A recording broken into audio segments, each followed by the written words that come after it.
So the Satanic Temple made a video yesterday demanding the religious freedom to have abortion rituals without having any government interference such as counseling. So what they were talking about is in some states when a woman goes for an abortion, the law requires that they're counseled by their doctor. Basically, the doctor just has to ask them, do you really want to do this? You're not being coerced. No one's forcing you to do this. You're doing this on your own free will. That amounts to counseling, okay? They want to get rid of that. And what the Satanic Temple says is that's the equivalent of the government forcing Catholics to get counseling before taking Holy Communion. So they're asking for donations in the sum of $66 or $666 to support this effort to get this ballot amendment on. And this is actually what they say. They teach the women when they go for their abortions to make it an unholy ritual to recite their tenets out loud why they're having an abortion. And they're to say this is a ritual. By my body, my blood. By my will, it is done. And the Satanic Temple says that it's a religious ritual that provides spiritual comfort to their members. So I'm sure there's a lot of atheists, I know this, that really don't believe in Satan, but they join these satanic groups kind of like to stick it to religious people. They'll use religion against them because the IRS recognizes the Satanic Temple as a religious organization now. So people that hate religion will sometimes join these satanic groups. But I know for a fact, because I know ex-Satanists, that there's some people that actually believe in it and participate in the black magic, and it's real. But there is a large majority of atheists that just do it to stick it in your eye. And Satan doesn't care. In fact, like I said in my last video about Saul Alinsky acknowledging Lucifer as the first radical in his book, Rules for Radicals, I'm sure he's a Marxist, so I'm sure he's an atheist, and he was just being sarcastic saying Lucifer was the first radical. But Satan loves guys like that, because if you don't believe in Satan, then you can't believe in God. They're both a fairy tale in your mind. But I promise you, Marxists, just like Catholic apostolic succession, where every one of our priests could trace his lineage straight back to the apostles, I'm sure every Marxist can trace his lineage straight back to Lucifer. So Saul Alinsky was right, whether he was inspired subconsciously or not, he was right to say Lucifer was the first radical Marxist. But whatever form Satan worship takes, it always seems to involve innocent blood. If you look back thousands of years in the Old Testament, when the pagans would worship Baal, they would bring it before this big icon of Baal and kill their babies, sacrifice their babies. It's almost like the demons feed on the blood of innocent babies. And when I was evangelical, way back when I was still in the Navy, I remember when I met my first Catholic that knew the Bible better than me, a guy named Tom Venditti, has a YouTube channel called Tomasio. He invited me to go back in a Planned Parenthood with him to counsel these women that were going in. And when I walked back there, he told me, he said, be prepared, there's a lot of spiritual warfare going on back there. And when I went back there, I kid you not, the hair on my arm stood up. I had goosebumps all over me. I just felt like a wind of something. It was creepy, it was real. Something really scary. And I looked at him like, and he goes, you felt that? And I go, yeah. He goes, yeah, the demons are having a feeding frenzy back here. I was like, whoa, this is the real deal. That's my personal experience. But getting back to Baal, when pagan kings would take over Israel, they would always have this Baal worship, killing babies, sacrificing babies to the idol Baal.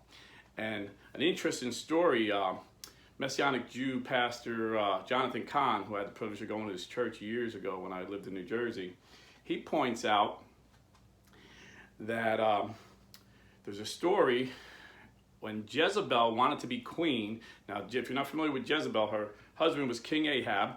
So she was married to a king.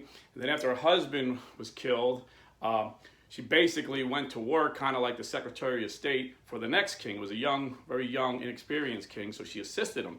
So it was just natural to think that she would take over the throne when this guy was gone. Well, out of the blue, the Bible says this. They described him as hot-blooded, crude, and rude. A guy named Jehu wanted the throne. So it described it as a frantic race to the throne. And surprisingly, even though Jehu was rude and crude and not very religious, all the religious leaders of Israel supported Jehu because Jehu promised to tear down the temple of Baal and to end child sacrifices. You know, and the Jewish people knew that was a sin against God, so they supported him. Where Jezebel promised to keep it going and to even have more. So when Jehu took over the kingdom and became king, the first thing he did was destroy that Baal icon in Israel and end child sacrifices, baby sacrifices. And interestingly enough, during the race for the White House between Trump and Hillary, Hillary had taken on the most extreme position of the Democrat Party, which is now mainstream, but at the time it seemed extreme, and the media ignored it because they knew most Americans would be appalled. But the extreme position is abortion through the 9th month and beyond, if the mother decided she wasn't emotionally ready to take that baby home. And, you know, aborting babies 6, 7, 8 pounds. This is the extreme position that Democrats have right now. And although the media ignored that, Donald Trump called her out and made her admit on national TV, yes, she supports abortion through the 9th month, even if the woman is dilating. And when we all know Trump won, and interestingly enough, when Trump was coming down the escalator to announce that he was running for president, there was an old icon of Baal in Syria that just crumbled. They said, I guess it was old, but the Baal icon crumbled. I kid you not. You can look this up. It's crazy. And interestingly enough, when the left went crazy over Kavanaugh because he was a pro-life Catholic that Trump appointed to the Supreme Court, when there was a frenzy, they were going nuts trying to destroy this man and his family. At the same time, and I don't know if it was on purpose or what, but the museum in Washington D.C. had some of their displays outside for the public to see, and it was right in front of the Supreme Court. And the biggest display was an ancient icon of Baal. How interesting! It was out there during the whole time that these left-wingers were trying to destroy a pro-life Catholic's life to the Supreme Court. So you see people unknowing that Satan is laughing and feeding on these unborn children that we are aborting. And if you think Hillary's position was extreme, it is, but it's mainstream Democrats. I'm going to see if I can get 2 videos to pop up. One is in Virginia, which is a pretty conservative state, where a Democrat congresswoman is talking about a law she wants, and the Republican pro-life congressman says, so does your law allow for a woman, based on her emotional well-being, if she says, no, I can't handle this, I'm too stressed out, to abort her baby in the 9th month while she is dilating? And she said, yes, there's no limit. So I'll put another video where the governor, a Democrat governor in Northam, and ironically, he was the guy that was caught in medical school, because he's a doctor before he was a governor, wearing a KKK outfit. He said it was just a joke.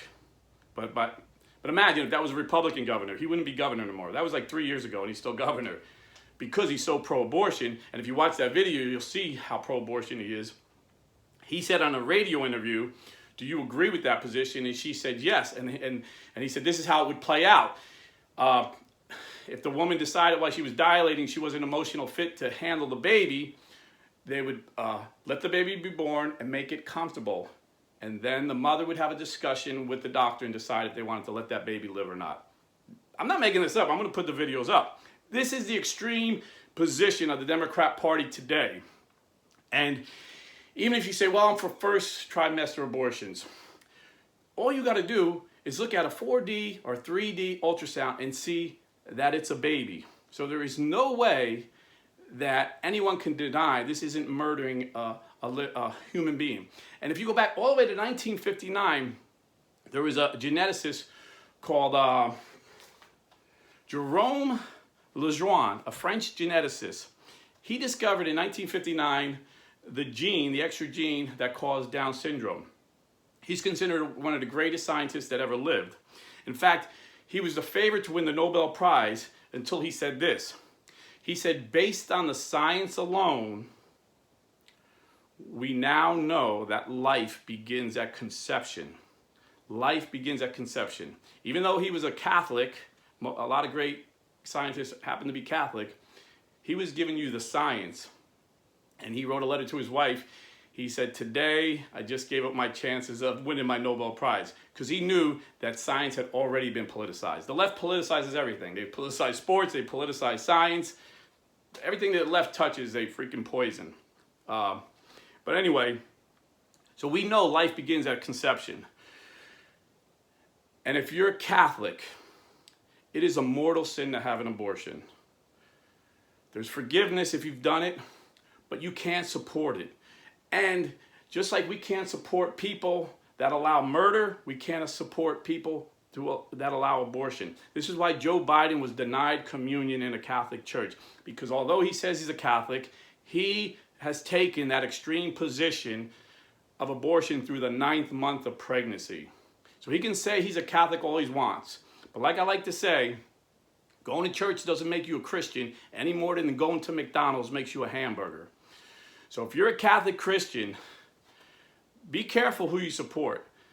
Because if you support mortal sin, I'm not a theologian, but just blue-collar common sense is you're complicit to mortal sin.